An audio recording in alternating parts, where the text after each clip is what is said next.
Market with quantity controls. Once in a while, the market is regulated by the government, imposing trade restriction and limiting the maximum number of goods or service that is lower than what would take place in equilibrium. This is known as a quota. To analyze its consequences, consider an initial equilibrium market. Without government intervention, equilibrium would take place where demand and supply coincide, establishing then the equilibrium price and quantity.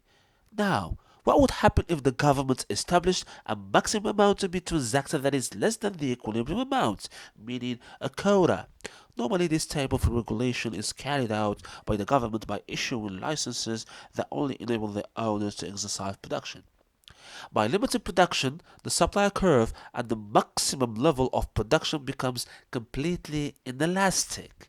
In this way, a new equilibrium price is set much higher than the previous one.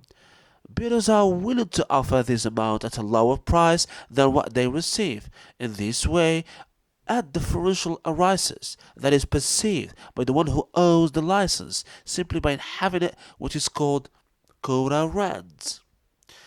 In this way, if the license holder carries out the activity, he will receive the equilibrium price in full.